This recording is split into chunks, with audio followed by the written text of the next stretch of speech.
Colorado High School Activities Association Baseball is on 1010 KSIR and KSIR.com this morning from the Jackson Sports Complex in Greeley. It's the opening round of the 3A state tournament as the Brush Beat Diggers take on the Lamar Savages. And welcome, everyone. I'm John Beltran. What a day it's going to be. Hopefully for the Brush Beat Diggers, if they can get the bats going like they did last Saturday at Matchbuff High School in Denver when they defeated Olathe 17-3, then knocked off Colorado Springs Christian 8-5 for the district championship, as they will face a Savage team that is 16-5 on the season. The Beat Diggers coming in at 11-10. Now, Brush is the higher seed. They are the third seed because they won a district tournament championship involving a number 3 seed in Matchbuff, even though Matchbuff was not the team that the Beat Diggers defeated, or one of the two teams the Beat Diggers defeated to get there. Like I mentioned, it was Olathe as well as Colorado Springs Christian. They were the 14th and 30th seeds, respectively.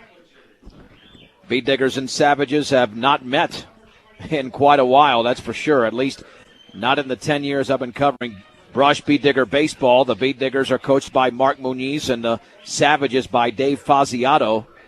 This Lamar team 1 year ago in this double elimination format, an 8-team double elimination format, was bounced out by the Eaton Reds 2-1 in 8 innings.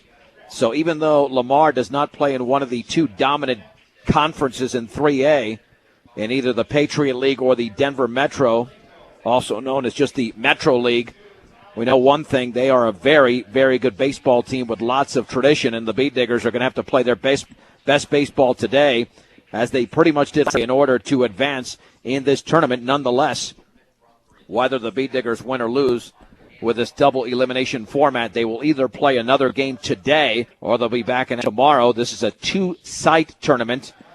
A couple of games taking place to begin at both Butch Butler Field in Greeley and here at the Jackson Sports Complex, where the University of Northern Colorado plays their games. The Beat Diggers are the visiting team. And the Beat Diggers starting lineup is brought to you by Walmart, your one-stop shopping center, open 24 hours a day, 7 days a week at 1300 North Barlow Road in Fort Morgan, part of the KSIR B106 Scholarship Program. Batting first is the right fielder Brad Bass. The shortstop Derek Lynch hits second. Catcher Roy Grauberger bats third. The pitcher Arturo Maltos is the cleanup hitter. Batting fifth is the center fielder Sam Guzman. Kyle Lynch at third hits sixth. The left fielder Daniel Rubacaba will hit seventh. Second baseman Colby Whalert hits eighth. And the first baseman C.J. Kukas hits ninth. For this Lamar team, defensively, Corey Faziato is at first. The second baseman today is, well, as soon as we get it, looks like we have, I believe that's Dylan Walker over at second. Clint Straley is the shortstop. Kelly Rep is at third. Around the outfield, Leonel Aguilar is in left. Alex Peacock in center. Garrett Harper is the right fielder. Behind the plate is Alex Aguilera. And on the mound, left-hander Tyler Blaine, who is 6-1 on the year. The Beat Diggers just came off a game where they beat a left-hander in Cameron McCormick. The good news is that they scored 8 runs. The bad news, the Beat Diggers struck out 14 times. And they've had their challenges this year against left-handers, starting back on March 15th when Kyle Otteson of Eaton fanned 15 Beat Diggers on the way to that Eaton 4-1 victory. So there's no doubt that the records are deceiving when you look at the Beat Diggers and the Savages. The Savages are definitely a 16-5 team based on their competition, but the Beat Diggers at 11-10 have lost to 4 number ones this year: Eaton, Faith Christian, Erie, and Roosevelt. And they were all close games. 8-7 to Erie, 9-8 to Roosevelt, 4-1 to Eaton. Actually, the 8-1 game against Faith Christian was one-sided. However, it was pretty close after that first inning in which Sam Guzman struggled. Opening pitch brought to you by Ackley Building Center. And Brad Bass steps in the pitch, and the fastball is a strike. Belt high on the outside corner. 1402 Mill Street in Brush. Ackley Building Center brings you the opening pitch of this 3A state tournament. The delivery, and the breaking ball bounces all the way to the screen. 1 ball and 1 strike. The winner will play at 3 o'clock right here from Jackson Sports Complex against the winner of the 12:30 game. featuring Erie and Manitou Springs. And the 1-1 pitch. And that fastball is right there for a strike down the middle. Might have taken something off it. It's 1-2. The loser plays tomorrow at 10 o'clock from Butch Butler Field in Greeley. Either way, we'll have that game for you right here on 1010 as well as KSIR.com. And the 1-2 offering. And the curveball swung on and fouled at the plate. Boy, that was almost a negative that the ball was fouled at the plate because the ball got away from the catcher Aguilera. And Bass would have been able to beat out the first base. One of the reasons the Bead Diggers were so successful last Saturday is because they did not commit an error in either game, and errors have been a problem. 1-2. And that fastball is low and away. Bass looked that ball right into Aguilera's glove. 2 balls and 2 strikes. 416 straight away, 370 the left field power alley, the left center field power alley, 430 to right center. And the 2-2, and that bounces all the way to the screen. It's 3-2. It appeared that Blaine just slipped on that mound. 348 down the left field line, 356 down the right field line. Bead Digger fans making the 1-hour trip and nearly a 4-hour trip for the fans from Lamar. It'll be a payoff pitch to Brad Bass to begin this game. The wine and the offering. And that is just a little bit low, and Bass walks. That was awfully close. And Bass again looked it into the... And I think Blaine thought that he had strike 3, but Bass walks. And that's his 16th walk issued this season. That brings up Derek Lynch. Bass, by the way, coming into the game was hitting 383. Lynch hitting 333. He's driven in just a few, but he's drawn 14 walks. Lefty against lefty. And that fastball's a strike down the middle at the knees. It's 0-1. The Bead Diggers have 3 lefties in their lineup, and Lynch, the on-deck hitter, Roy Grauberger, and the number 9 hitter in C.J. Kukas. Tough to run against this left-hander Blaine. Short lead, the offering, and that is right there on the outside corner for a strike on the changeup. It is 0-2 as Derek Lynch has seen the first 2 pitches go by. Bead Diggers, coached by Mark Muniz. Dave Faziato, the head coach of the Savages. No balls and 2 strikes.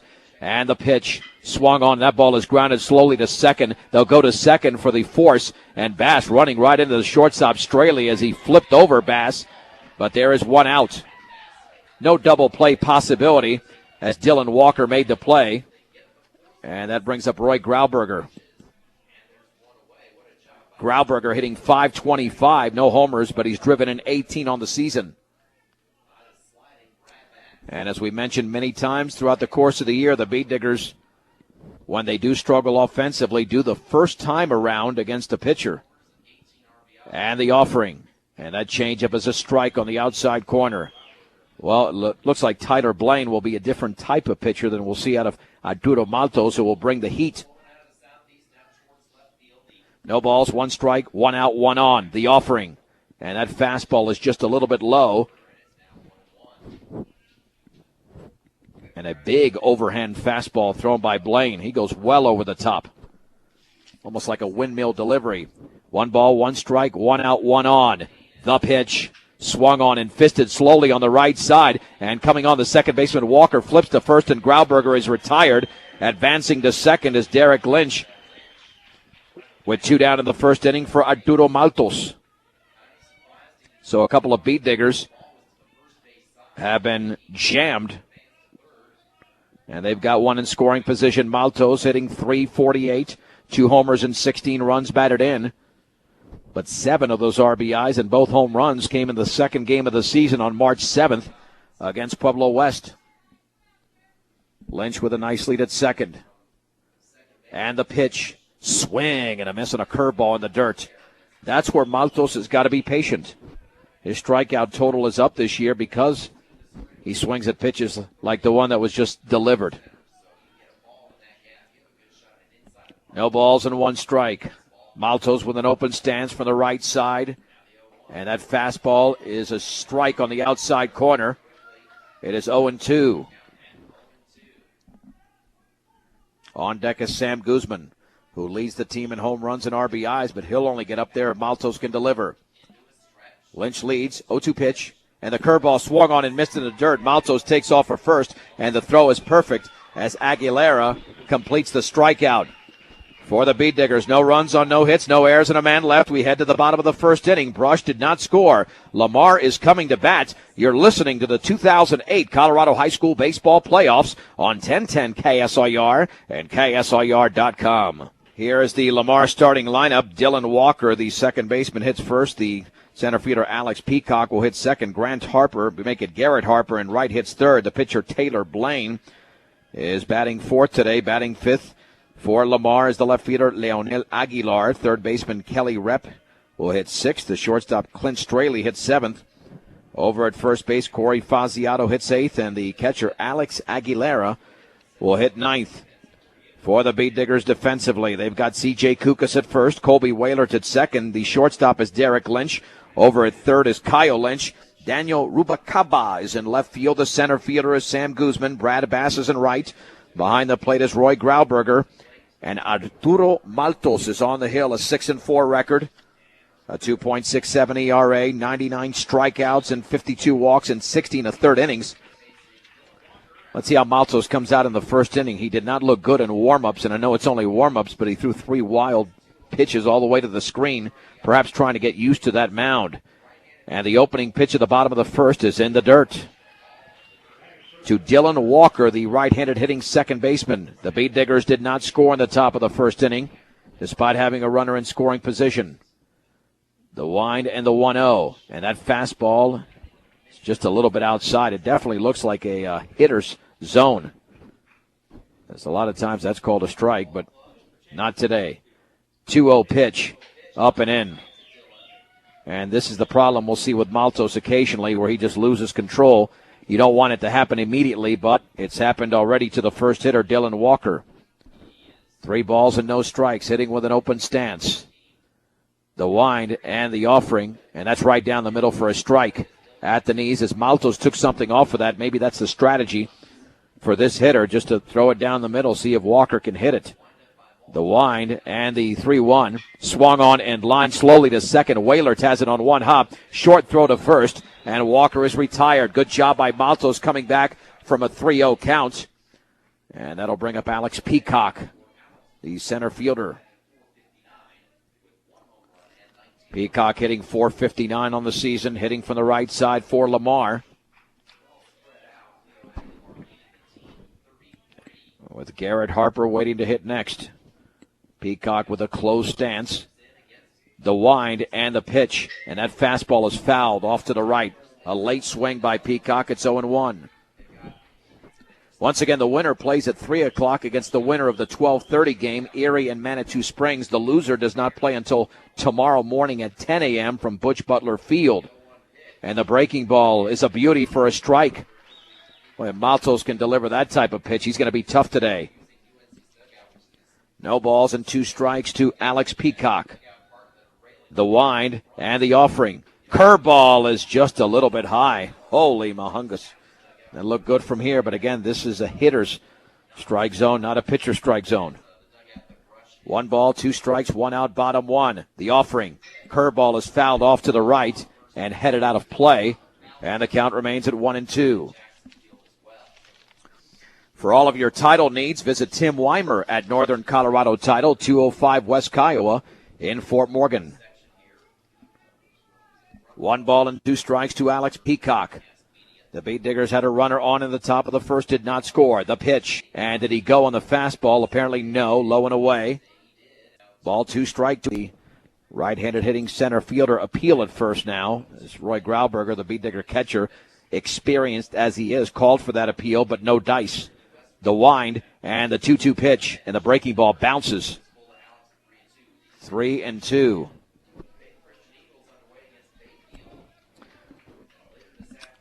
Payoff pitch to come to Alex Peacock in the bottom of the first inning with 1 out and nobody on.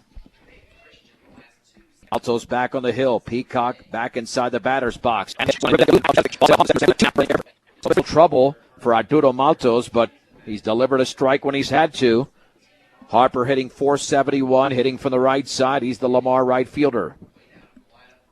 Grauberger lays down the sign, and the pitch. Fastball is upstairs, and Maltos is bringing it. His next strikeout will be the 100th of his season. And the pitch all the way to the screen with a fastball. It's 2-0. Yeah, I don't know if Maltos is still completely comfortable on that mound, but so far it hasn't mattered. Retiring the first two hitters at the bottom of the first. 2-0 pitch. Swing and a miss and a fastball at the letters. It's 2-1. Yeah, if you throw that ball there and you swing at it, it's going to be tough to make contact. Ball 2, strike 1. And the pitch. Fastball is upstairs. Same pitch, but Harper that time laid off. Tyler Blaine, the opposing pitcher, will hit next. Maltos, for the third consecutive hitter, has gone 3 balls. Swung on and hit off the fist right by the pitcher towards the second baseman, Wailert. He throws to first in time. It's a 1-2-3 inning. Maltos drew deep counts against these Lamar hitters, but retired all 3 of them. Let's head to the top of the second inning. From the 3A state tournament at the Jackson Sports Complex in Greeley. Brush nothing, Lamar nothing on 1010 KSIR and KSIR.com.